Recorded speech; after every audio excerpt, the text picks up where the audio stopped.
Hello there and welcome to Black Swan Podcasts. I'm here with Cameron Ward, as Senior Director with the NHS. Welcome, Cameron. Thank you. Very pleased to be here. Fantastic. We'll go straight in at the deep end. Okay. Imagine you've been appointed the new Chief Exec. Forget about this guy, Sir David Nicholson, he's gone. You're the new Chief Exec of the NHS. You have absolute power to determine the health strategy for Britain. It's a big question. Forget the constraints you're used to. There are no financial hurdles, no political worries, no cultural barriers, no managers looking over shoulders, no imposed timeframes. Where on earth would you start?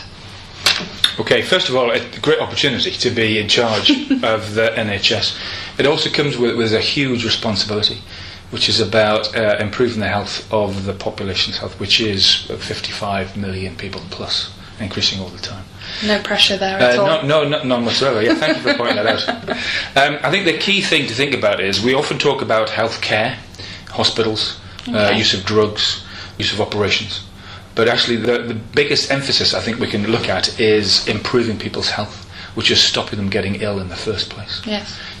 So that's about trying to increase people not smoking, increasing people not drinking, increasing the number of people exercising.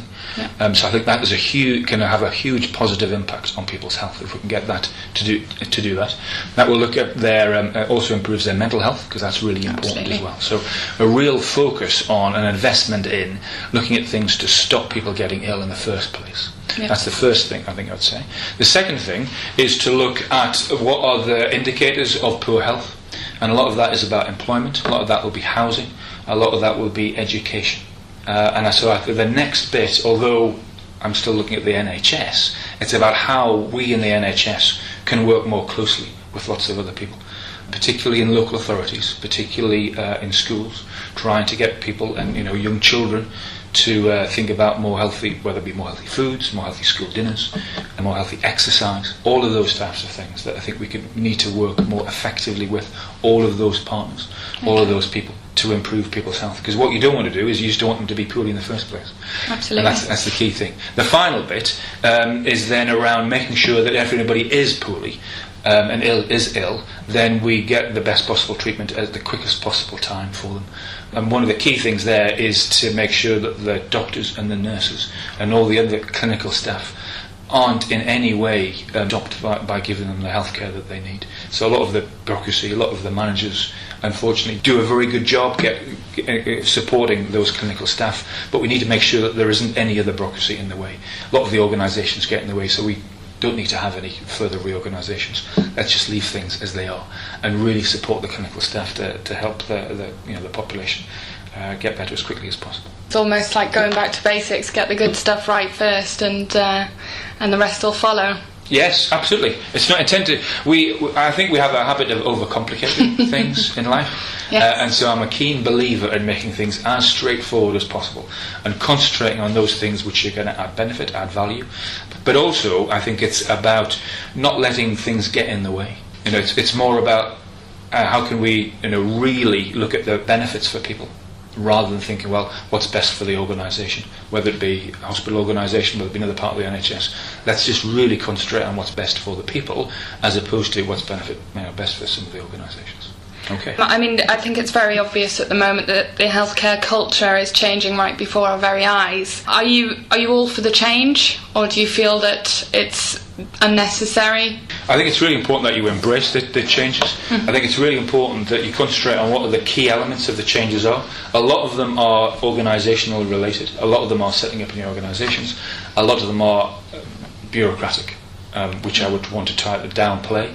The key bits of the changes are around different culture, and that's actually making the clinicians, this is the doctors, the nursing staff, the pharmacists, the paramedical staff, a lot of clinicians being closer to looking after the needs of patients and to making sure that the treatments that they want to provide, they're able to provide them, still within the overall amounts of money that we have available. Which, contrary to your first question, the second question is we are limited how much money we have to spend, and we do have to spend that wisely. So I think the part of that culture change is really getting the clinicians involved in making the decisions, which I think is really important. And what isn't important as much is hankering over the past in terms of, well, that's the way we've always done it. We need to look at things differently. There's a lot of wastage in the NHS. There's a lot of ways that we can improve our processes and systems which would, simplify things significantly. And that's what we need to major on. And that's the exciting bit, really. Yeah. A lot of this is actually setting up some new organisations, but setting them up to succeed. And that's very much the bit that I want to make sure we can actually learn from people outside the NHS. We can learn from the likes of Black Swan.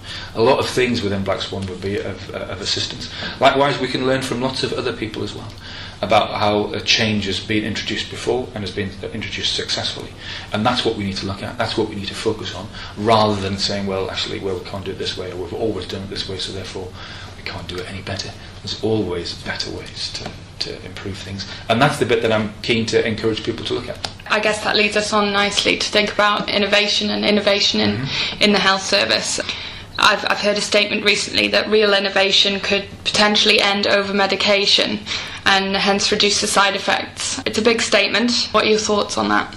Yeah, I think it's right. Actually, I'd extend it to over-medication and over-hospitalisation, particularly in the northeast of England, but likewise in other parts of the country. People spend too much time in hospital, and they go to hospital and they are reliant, quite rightly in some cases, when people have got a really serious illness, whether it be cancer or whether it be some kind of heart disease of some description. We need to make sure that they've got the care that they need as quickly as possible to hopefully get them better. A lot of the time, though, they shouldn't, as I was referring to before, they're poorly and they shouldn't really be poorly. And so we've got to try to make them less reliant on health care, but more looking after their health. And that's what a lot of the GPs do, a lot of the primary care staff do, because they look after the majority of patients anyway, quite often in their own home as well. So we need to think about, it's less about hospitals, it's more about trying to get people less reliant on healthcare, making sure that they're looking after themselves as well. So absolutely, I think that it will reduce the use of medication. Some medications are very important. Some cancer drugs are terrific. They'll lengthen people's lives, which is great.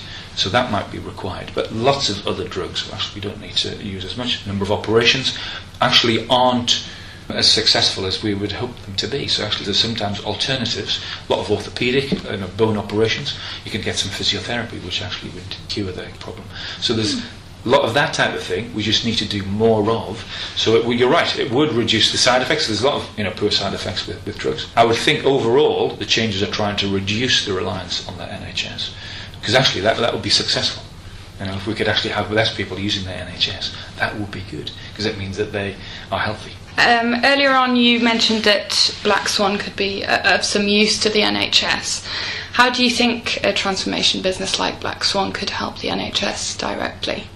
I think in a number of different ways. I've had the benefit of working with Black Swan on a couple of occasions. And a lot of it is actually, it's your freshness and the fact actually you haven't done a lot of work with the NHS. You're bringing non-NHS related ideas, and you do question actually how we do things, which is great. A number of the tools that you have available, one in particular that I've used a number of times, Ideal Final Result. It's terrific. If you talk to people in the NHS about where they would like to get to, they'll explain this is where they'd like to get to, and they'll give you 150,000 steps that they need to take on the way, and they'll give you another 150,000 list of things that will stop you getting there. Well, actually, if you start with where you want to be and then work back, you don't have all of those steps. Fewer steps. Absolutely. And so I think a lot of this is around bringing your non-NHS related ideas into the NHS, which I think is terrific. Another bit is actually just thinking differently. Every time I meet Black Swan, you always challenge me in terms of the way I'm thinking. The various different articles that I read about the various different white papers, terrific, because it does question. So I think that is the key added value that you can bring, thinking differently. You've got a number of different innovative tools to try to help NHS staff think differently and put in practice a number of things that they would like to do. If you talk to NHS staff, yes, they don't want to be in a system that's wasting a lot of money. They just want to get sure people are getting better. So any help that you can give, I'm sure that would be well received, and has been well received by a number of people that I've worked with. Fantastic. Well, Cameron, thank you very much for dedicating some time to Black Swan Pleasure. podcasts. I'll say goodbye now. Yes. Thank you. Okay, thank you too.